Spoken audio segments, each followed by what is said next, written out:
الحمدللہ علی احسانہ کہ اللہ کے فضل اور توفیق سے ایک دفعہ پھر اللہ تعالی ہمیں رمضان المبارک کی برکتیں عطا فرما رہا ہے۔ اللہ تعالیٰ نے قرآن مجید میں ارشاد فرمایا ہے کہ یا ایہا الذین آمنوا کتب علیکم الصیام کما کتب علی الذین من قبلکم، اے ایمان والو تم پر روزے فرض کیے گئے ہیں جس طرح کہ تم سے پہلے لوگوں پر فرض کیے گئے تھے، لعلکم تتقون، تاکہ تم پرہیزگار ہو جاؤ، روزے کی برکت سے تمہیں تقوی نصیب ہو۔ صوم کا لغوی معنی رکنے کے ہوتے ہیں، یعنی صبح سے لے کر مغرب تک کھانے پینے سے، عمل زوجیت سے رک جانے کا نام روزہ ہے۔ کھانا پینا ویسے بھی اللہ کے حکم سے ہی چاہیے۔ سارے پرندے ہوا میں اڑتے ہیں پر سارے نہیں کھانے چاہیے، وہی کھا سکتے ہیں جن کو شریعت نے جائز قرار دیا۔ بہت سارے جانور زمین میں چلتے پھرتے ہیں پر سارے کھانا مسلمان کے لیے حلال نہیں ہے، وہی کھا سکتا ہے جو کھانے کی اللہ رسول نے اسے اجازت عطا کی۔ مال، پیسہ، دولت ارد گرد بکھرا ہوا ہے لیکن سارا ہمارا نہیں، ہم وہی کھا سکتے ہیں جو ہمارے رب نے ہمارے لیے جائز رکھا ہے اور جو ہمارا حق ہے۔ کھانا پینا پہلے بھی مسلمان کا اللہ کی مرضی سے ہی ہے،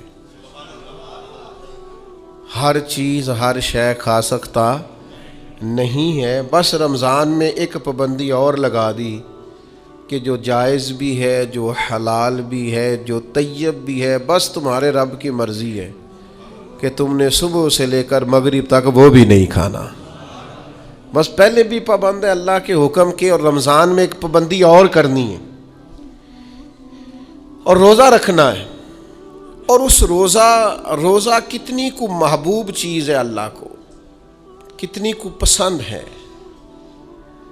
نسائی میں حدیث ہے، ایک صحابی نبی کریم علیہ السلام کے حضور حاضر ہوئے اور عرض کی یا رسول اللہ صلی اللہ تعالیٰ علیہ وسلم، مجھے کوئی ایسا عمل بتائیں جو مجھے نفع دے۔ مطلق اعمال میں سے جتنے بھی اعمال موجود ہیں اللہ کی رضا کے لیے کرنے والے، ان میں سے اس نے کسی عمل کا انہوں نے سوال کیا۔ عرض گزار ہوئے یا رسول اللہ صلی اللہ تعالیٰ علیہ وسلم، کوئی عمل بتائیں جو مجھے نفع دے۔ تو اللہ کے حبیب علیہ السلام نے فرمایا روزہ رکھ، اس کی مثل دوسرا کوئی عمل نہیں ہے۔ روزہ اتنا بڑا عمل ہے، انسان کو نفع دینے والا، مسلمان کو فائدہ پہنچانے والا، کہ اس جیسا دوسرا کوئی عمل یہ حدیث میں حضور علیہ السلام نے بیان کی۔ اب روزہ اتنی بڑی سعادت ہے، اور کرنا کیا ہے؟ اللہ کے حکم سے کھانا پینا ہے۔ جس وقت اس نے کھانے سے روک دیا اس وقت رک جانا ہے، جس وقت اجازت دی ہے اس وقت کھا لینا ہے، لیکن نفع اتنا ہوگا کہ حضور فرماتے ہیں اس جیسا دوسرا عمل ہی کوئی نہیں، اتنا فائدہ مند کام ہے۔ روزے بڑی غنیمت ہے، رمضان المبارک کا مہینہ بڑی سعادت ہے۔ آپ اندازہ فرمائیے کہ نبی پاک علیہ السلام نے حضرت سلمان فارسی رضی اللہ تعالیٰ عنہ فرماتے ہیں رمضان سے ایک دن پہلے خطبہ دیا تھا باقاعدہ، اور ہمیں حضور نے رمضان کی عظمتوں سے آگاہ کیا تھا۔ رمضان المبارک سعادت افروز گھڑیاں ہوتی ہیں، اس کا لمحہ لمحہ برکت ہوتا ہے، اس کی ایک ایک ساتھ خدا کا انعام لے کے آتی ہے۔ رمضان المبارک کی ایک ایک گھڑی بخشش، مغفرت، اللہ کی عطا، اللہ کا کرم، اللہ تبارک و تعالیٰ کی رحمتوں سے بھرپور ہوتی، ایسے جیسے چاروں جانب خدا کی رحمت کا می برس رہا ہوتا ہے۔ بس جن کی جھولیاں پھیلی ہوئی ہوں گی اور جن کے دامن کھلے ہوئے ہوں گے وہ اپنے دامن رحمت الہی سے بھرپور کر لیں گے۔ لیکن سادی سی بات ہے بھائی، جو آدمی سویا رہے، غافل رہے، اٹھ کے اپنے کمرے کا دروازہ ہی نہ کھولے تو سورج جتنا مرضی چمک رہا ہو اسے کوئی فائدہ حاصل ہوتا نہیں، اسے کوئی روشنی نصیب ہوتی نہیں، کیونکہ وہ تو اٹھا ہی نہیں، جاگا ہی نہیں، بیدار ہی نہیں ہوا۔ صبح کی آب و ہوا بڑی ٹھنڈی ہوتی ہے، بڑی صحت افزا ہوتی، لیکن اگر کوئی لوگ غافل ہی رہے اس میں اور صبح اٹھے ہی نہ، سیر کرے ہی نہ، فجر کو نکلے ہی نہ، اس کی غفلت اس پر طاری رہے، تو جتنا مرضی صبح کا سویرا ہو، جتنی مرضی راحتیں اور رحمتیں ہوں، اسے اس سے نفع حاصل ہوتا وہ تو اسی کو ہوگا جو اٹھے گا، آنکھ کھولے گا۔ تو اچھی طرح سمجھ لیجئے گا، رمضان المبارک کی سعادتیں اتنی بڑی ہیں، برکتیں اتنی زیادہ ہیں کہ حضور علیہ الصلوۃ والسلام نے فرمایا نفل کا ثواب فرض کے برابر، فرض کا ثواب 70 گنا بڑھا کے دیا جائے گا۔ لیکن اگر کوئی غافل کا غافل ہی رہا، اس بیچارے کا موبائل رمضان میں بھی بند نہیں ہوا، لا یعنی بے مقصد بے معنی چیزیں، لغویات اور عبث چیزوں میں اس نے رمضان بھی گزار دیا، تو سعادتیں تو برس رہی تھیں، سورج تو نور کا چمک رہا تھا، روشنی تو پھیل گئی، سعادت افروز گھڑیاں تو آ چکی تھیں، پر اس نے اپنی آنکھ کو ہی نہیں کھولا، غافل کا غافل رہا، تو اسے کچھ میسر آ سکتا، کچھ غفلت دور کرنی پڑے گی۔ اب دیکھیے ہمارے ہاں محفل ہوتی ہے، لوگ گلیاں سجانی شروع کرتے ہیں 1 یا 2 دن پہلے، کسی گھر میں شادی ہوتی ہے تو لوگ گھر کا آنگن، صحن، چھت اور سامنے والی دیوار سجانا شروع کرتے ہیں 2-3 دن پہلے، اس سے زیادہ نہیں۔ بڑی خاص بھی کوئی محفل ہو تو 1-8 دن پہلے لائٹنگ لوگ کرتے ہیں کہ پتہ چلے یہاں ذکر رسالت مآب صلی اللہ تعالی علیہ وسلم کیا جائے گا اور یہاں حضور کے تذکار کیے جائیں گے۔ 2-4 دن پہلے اگر کہیں لائٹنگ ہو جائے تو لوگ کہتے ہیں یار کوئی کمال ہی بات ہے کہ اتنے دن پہلے یہاں اتنی روشنیاں نظر آ رہی ہیں، کوئی انفرادی کام ہے، اس پر نظر جاتی ہے۔ آپ ذرا رمضان کی شان تو دیکھیں، حضور فرماتے ہیں سارا سال جنت سجائی جاتی ہے، کس لیے؟ حضور فرماتے ہیں رمضان المبارک کے لیے، سارا سال جنت سجا دی جاتی، اس کو تیار کیا جاتا ہے رمضان کی سعادت افروز گھڑیوں کے لیے، ان مقدس ایام کے لیے جو لے کر رمضان سایہ فگن ہوتا ہے، اس کے لیے پورا سال جنت کو سجایا جاتا ہے، تزئین و آرائش کی جاتی ہے، اور رمضان آتا ہے تو کریم کے کریمانہ فیصلے ہونے شروع ہو جاتے ہیں۔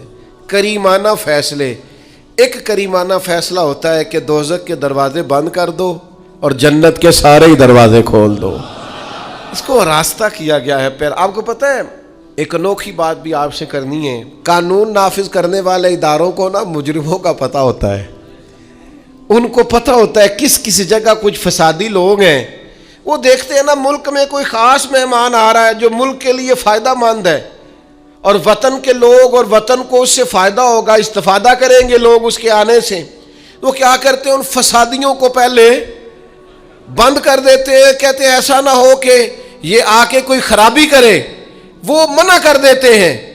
تو یاد رکھ لیں، سمجھ لیں، حضور فرماتے ہیں شیطان کو بھی قید کر دیا جاتا ہے۔ رمضان آنے والا ہے تو اللہ شیطان کو قید کر دیتا ہے، جکڑ دیتا ہے۔ فرمایا رمضان آ رہا ہے اور میرے بندوں نے اپنی بخشش کرانی ہے، انہوں نے میری عبادت کرنی ہے، انہوں نے روزے رکھنے ہیں، انہوں نے آ کر کے اللہ کے حضور معافیاں مانگنی ہے، اور رمضان کی ہر رات میں 70 ہزار یا بلا مثال و بلا تشبیہ اللہ جانے کتنے بے حساب لوگوں کی رب نے بخشش کرنی ہے۔ تو یہ شیطان بڑا مکار ہے، یہ کھلا ہوا دشمن ہے، کوئی خرابی نہ کر دے لہذا پہلے اسے باندھ دو، خرابی نہ کرے کسی قسم کی اسے باندھ دیا جاتا ہے۔ مہمان بھی آ گیا، خرابی کرنے والا بھی باندھ دیا، لیکن اگر فائدہ لینے والے پھر بھی فائدہ نہ لے تو پھر ان سے کہا جائے گا کہ تمہارے پاس اب کوئی بہانہ بچا نہیں ہے، اب تمہارے پاس کوئی کسی قسم کا عذر باقی نہیں ہے، اب تو یہ تھا کہ تمہیں بخشش کرانا چاہیے تھی، استغفار پڑھنا چاہیے تھی، دعائیں کرنا چاہیے تھی، قرآن مجید کی تلاوت کو کثرت سے کرنا چاہیے تھا، لیکن چونکہ اب تم یہ بھی نہیں کہہ سکتے کہ مجھے شیطان نے گمراہ کر دیا، وہ تو باندھ دیا گیا ہے، اب تو فسادی کو ویسے ہی کنٹرول کر دیا گیا ہے۔ اب بھی تم اگر سوئے رہے، اب بھی اگر تم نے غفلت کی، اب بھی چھوٹے موٹے بہانے کر کے تراویحاں چھوڑتے رہے، اب بھی ذرا ذرا سی سستیاں کر کے ادھر ادھر نکلتے رہے، اس کا مطلب یہ ہے کہ پھر تم استفادہ کر سکے، تم نے سستی کا مظاہرہ کیا، تم نے اور اب دیکھیں جب اتنے بندوبست کیے تمہارے لیے، ثواب بھی بڑھا دیا، اجر بھی بڑھا دیا، تمہارے لیے جو فساد پیدا کرنے والا شیطان تھا وہ بھی قید، لیکن اگر تم پھر بھی عمل نہ کرو، پھر بھی مسجد نہ آؤ، تو پھر حدیث پاک سن لے اس طرز کی، شاید یہ منفرد حدیث ہے کتب احادیث اور تقریباً تمام کتب احادیث میں موجود ہے۔ حضور علیہ الصلوۃ والسلام نے نا صحابہ سے فرمایا سارے مسجد میں جمع ہو جاؤ میرے ممبر کے پاس، لوگ جمع ہو گئے، تو اللہ کے حبیب علیہ السلام نے ایک قدم ممبر کی سیڑھی پہ رکھا، فرمایا آمین، پھر دوسری سیڑھی پہ قدم رکھا تو فرمایا آمین، پھر تیسری پہ قدم رکھا تو فرمایا آمین۔ تو صحابہ کو بڑا تجسس ہوا، انہوں نے بعد میں عرض کی یا رسول اللہ صلی اللہ تعالی علیہ وسلم کرم فرمائے، بندہ نوازی کریں، ہماری رعایت کر دیں، یہ کیا معاملہ تھا؟ تو حضور فرمانے لگے میرے پاس حضرت جبریل امین حاضر ہوئے، یہ رحمت للعالمین نبی کی بات سنا رہا ہوں، حضور کریم ہے، کریم فرماتے ہیں کہ حضرت جبریل آئے اور میں نے ابھی ممبر کی پہلی سیڑھی پر قدم رکھا تھا تو انہوں نے عرض کی یا رسول اللہ صلی اللہ تعالی علیہ وسلم ہلاک ہو جائے وہ شخص جو آپ کا نام سنے اور آپ پر درود و سلام نہ پڑھے۔ تو میں نے کہا آمین۔ پھر حضرت جبریل عرض گزار ہوئے یا رسول اللہ صلی اللہ تعالی علیہ وسلم وہ ہلاک ہو جائے جس نے بڑھاپے میں والدین کو پایا اور ان کی خدمت کر کے بخشش نہ حاصل کر سکا۔ میں نے کہا آمین، اور کریم فرمانے لگے پھر حضرت جبریل نے عرض کی یا رسول اللہ ہلاک ہو جائے وہ شخص جس کو زندگی میں رمضان ملا، جس کو اس ماہ نور و سرور شہر رمضان الذی انزل فیہ القرآن، رمضان کا وہ مہینہ جس میں ہم نے قرآن نازل کیا، جس کو ماہ مبارک، ماہ نور و سرور، ماہ طیب، ماہ مبارک رمضان ملا، پھر وہ اپنی بخشش نہ کرا سکا، وہ ہلاک ہو جائے۔ تو حضور فرماتے میں نے بھی کہا آمین، اللہ تعالی ہم سب کو محفوظ فرمائے۔ میں عرض کر چکا ہوں کہ جب ثواب بھی بڑھا دیا گیا اور جب طاقت بھی بڑھا دی گئی عبادت کی اور جب برکتیں بھی زیادہ ہو گئیں، نعمتیں بھی زیادہ ہو گئیں، رکاوٹ ڈالنے والا، رخنہ ڈالنے والا شیطان بھی قید کر دیا گیا، تو اب بھی کوئی شخص اگر توجہ ہی نہ کرے، رجوع ہی نہ کرے، تو پھر اس کے لیے یہ حکم آیا کہ وہ ہلاک ہو جائے، پھر وہ برباد ہو جائے۔ جب اتنی سعادتیں موجود ہیں، اتنے بندوبست کیے گئے ہیں، جنت کو سجایا گیا ہے، رمضان شریف میں 2-4 کام ضرور کرنے، ایک تو روزہ رکھنا ہے۔ کچھ ہمارے پنجابی بہانے بھی ہیں، پنجابی بہانے، میں جی مزدوری کرنی ہوندی ہے نا، پھر روزہ تو نہیں نہ رکھ ہوندا۔ اللہ نے نہیں سی پتا کہ مزدوری کرنی ہے، تو اللہ نے کیوں فرض کیا روزہ؟ ہلکے سے لوگ بیمار ہوتے ہیں، بالکل معمولی سے، کوئی ایسا عذر نہیں، روزہ چھوڑ دیتے۔ ذرا ذرا سی باتیں لے کر لوگ، آپ یقین کریں، اہمیت کو نہیں سمجھتے، اور بعض صرف سست ہیں، غافل ہیں، منہ پھیرے ہوئے۔ اگر یہ ایک حدیث سمجھ میں آ جائے نا، ترغیب و ترہیب میں اور دیگر کتب حدیث میں بھی موجود ہے، حضور نے فرمایا جس نے رمضان کا ایک روزہ چھوڑ دیا، زندگی بھر بھی روزے رکھے، وہ فضیلت نہیں پا سکتا جو رمضان کا روزہ سے فضیلت اسے ملنی تھی۔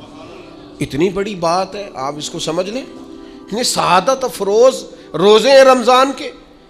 تو کوشش کریں اپنے آپ کو مینج کریں، مینٹین کریں چیزوں کو، اپنی صحت کا خیال کریں۔ میں تو دوستوں سے کہا کرتا ہوں رمضان سے پہلے جو ایام ہے پہلے سے بڑھ کر اپنی طبیعت کا خیال رکھیں، تاکہ رمضان میں کوئی کسی قسم کی طبیعت میں بھی کمزوری پیدا نہ ہو، اور صحیح صحت مندی کے ساتھ انسان رمضان شریف کے روزے گزار سکے۔ دوسری بات ہے رمضان میں خوب قرآن مجید پڑھنا۔ شہر رمضان الذی انزل فیہ القرآن، رمضان ہی کا تو وہ مہینہ جس میں قرآن نازل کیا گیا۔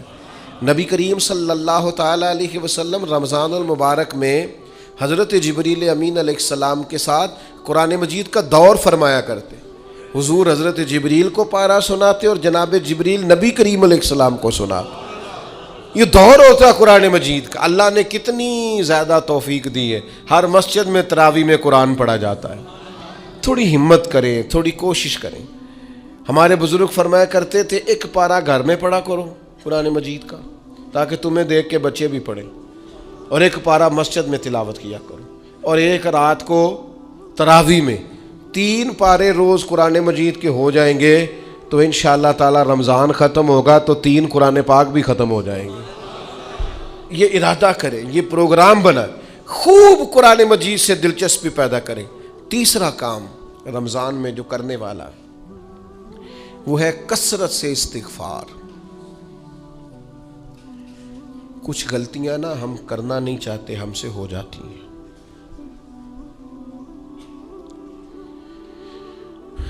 کچھ غلطیاں ایسی ہیں جو ہم بڑی بڑی کر چکے ہیں لیکن ہمیں یاد ہی نہیں، بھول گئے۔ کچھ خطائیں ہم سے ایسی سرزد ہوتی ہیں جو لاشعوری میں ہو جاتی، ہمیں سمجھ ہی نہیں ہوتی کہ یہ خطا ہے اور اتنی بڑی ہے۔ کسی شخص کو بعض اوقات کوئی ایسی بات کہہ دیتے ہیں کہ ہماری نظر میں وہ بات معمولی ہوتی ہے، پر وہ بیچارہ ساری رات سو نہیں سکتا۔ رمضان کا مہینہ ہے اپنے رب سے معافی مانگنے کا مہینہ، اس سے توفیق مانگنے کا مہینہ، اس کے حضور حاضر ہونے کا مہینہ۔ میں آپ کی خدمت میں عرض کروں،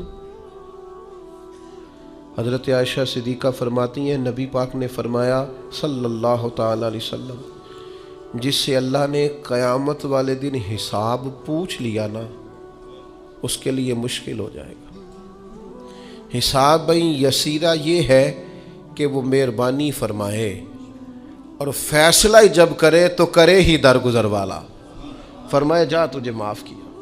رمضان کا خاص مہینہ ہے، سحری میں بھی دعا قبول ہوتی ہے، افطار میں بھی دعا قبول ہوتی ہے، صبح سے لے کے افطاری تک بندہ ہر وقت عبادت میں ہوتا ہے۔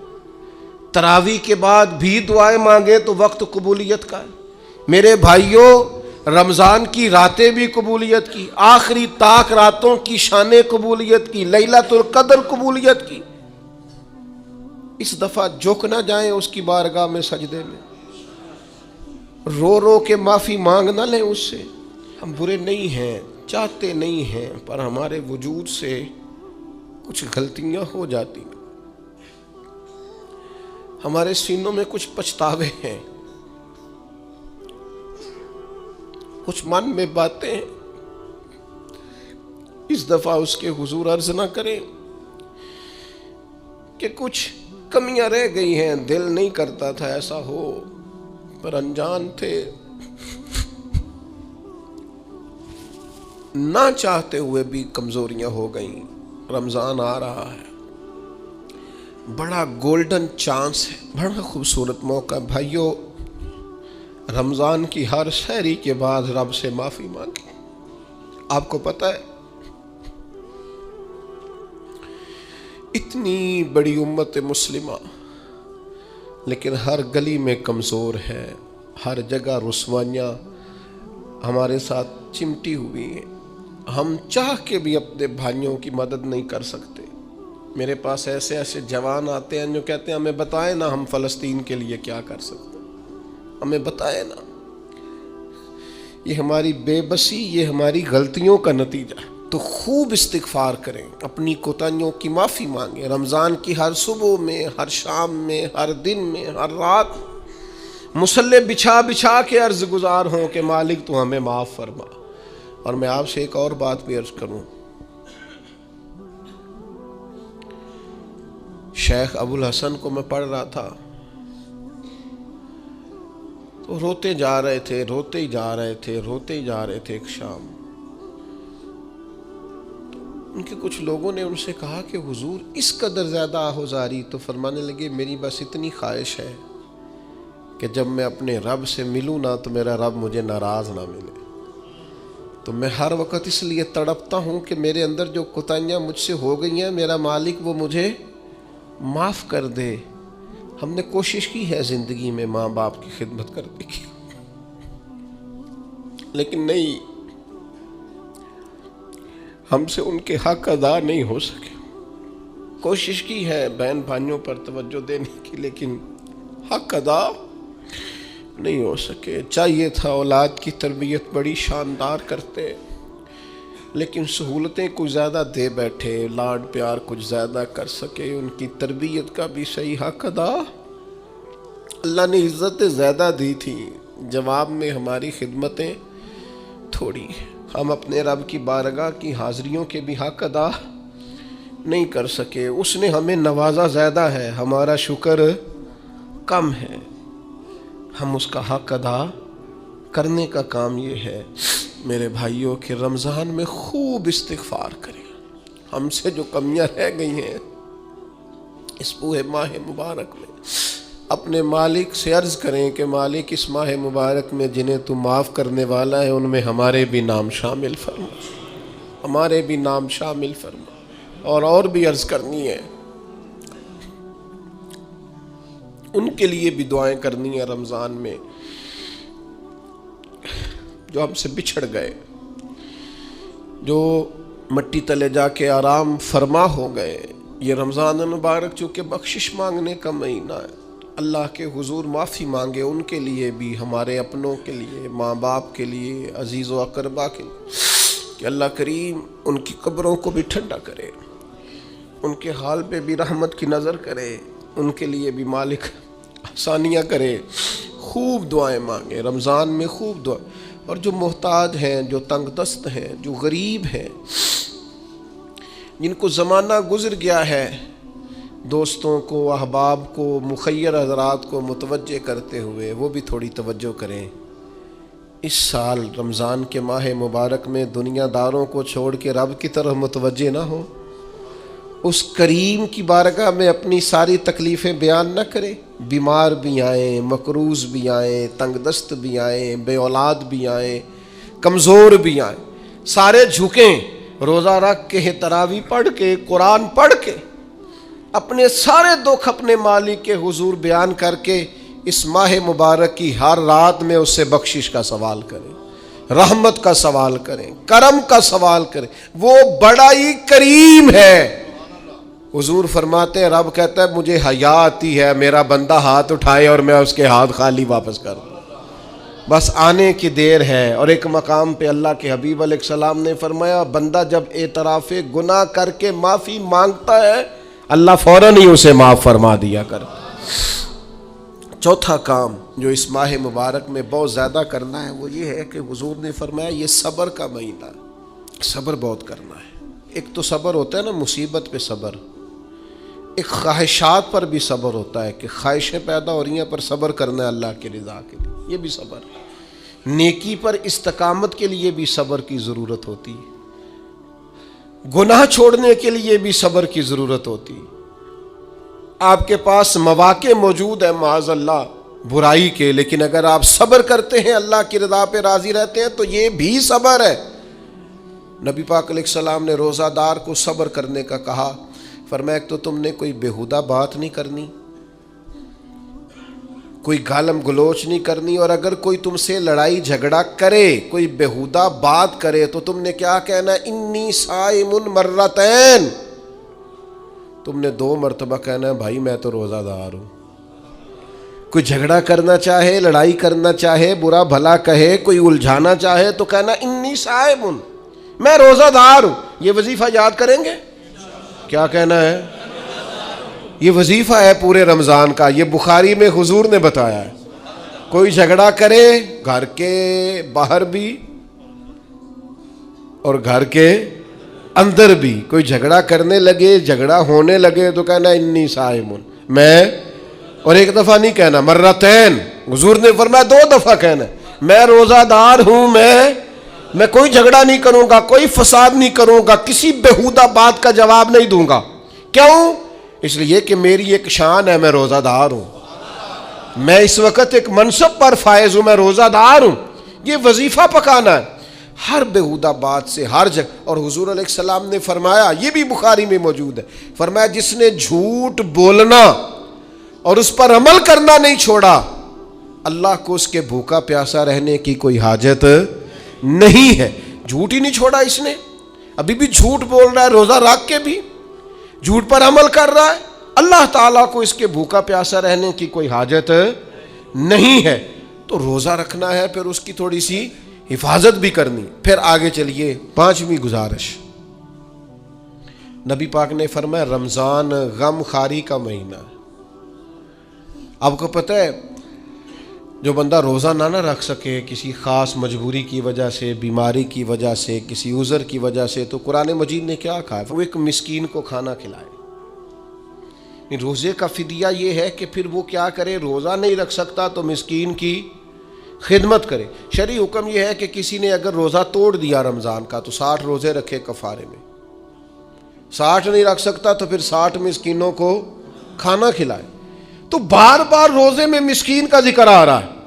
نبی کریم صلی اللہ تعالی علیہ وسلم نے ارشاد فرمایا، جس شخص نے کسی روزہ دار کو افطاری کرائی